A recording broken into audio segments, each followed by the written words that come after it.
ക്രിസ്തുവിലെല്ലാ ദൈവമക്കൾക്കും വന്ദനം.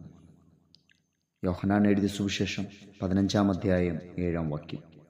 അപേക്ഷിപ്പിൻ, അത് നിങ്ങൾക്ക് കിട്ടും. പ്രിയരെ, എന്തുകൊണ്ടാണ് പലർക്കും ഒന്നും കിട്ടുന്നില്ല? അപേക്ഷിക്കാത്തത് കൊണ്ട് തന്നെ എന്ന് നമുക്ക് പറയാൻ കഴിയും.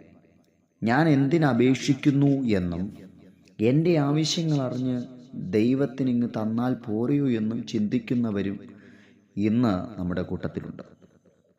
അത് നിഗള മനോഭാവവും ദൈവത്തോടുള്ള അവഹേളനവുമാണ്. മറ്റു ചിലർ അപേക്ഷിക്കുന്നില്ല, കാരണം അവർക്ക് യാതൊരു ആവശ്യബോധവും ഇല്ല എന്ന് നാം മനസ്സിലാക്കണം. ഞാൻ നിറഞ്ഞവനല്ല, ഒഴിഞ്ഞവനാണ് എന്ന് മനസ്സിലാക്കുന്നവന് മാത്രമേ അപേക്ഷിക്കുവാൻ കഴിയുകയുള്ളൂ.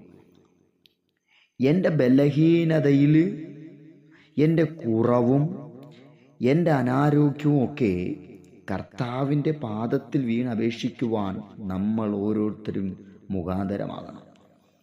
ഉള്ളതൊക്കെ മതി എന്ന അലംഭാവ ചിന്താഗതി ആത്മീക പുരോഗതിയിലേക്കല്ല നമ്മളെ നടത്തുന്നത്.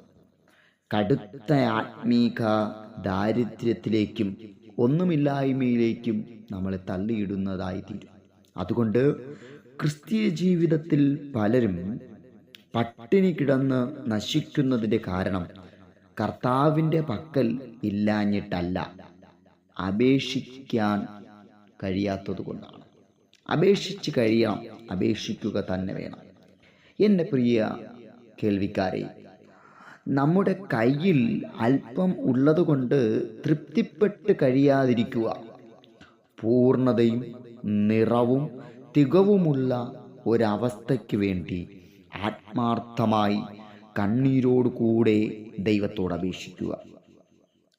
സ്വന്തം ഹിതപ്രകാരമല്ല, എന്തെങ്കിലും ചെയ്തിട്ട് ഇത് ദൈവഹിതപ്രകാരമായിരിക്കും എന്ന് വിശ്വസിക്കാതിരിക്കുക. ഒരിക്കൽ കൂടി ഞാനത് ആവർത്തിക്കുന്നു. സ്വന്തം ഹിതപ്രകാരം എന്തെങ്കിലും ചെയ്തിട്ട് ഇത് ദൈവഹിതപ്രകാരമായിരിക്കാം എന്ന് വിശ്വസിക്കാതിരിക്കുക. സകല കാര്യങ്ങളും ദൈവത്തോട് അപേക്ഷിക്കുക, അത് നമുക്ക് കിട്ടും. ഇത് യേശു ക്രിസ്തു പറഞ്ഞ വാക്കാണ്. ആ നിത്യനായ ദൈവത്തെ വിശ്വസിക്കുക. കർത്താവ് അത് നിങ്ങൾക്ക് തരിക തന്നെ ചെയ്യും. God bless you.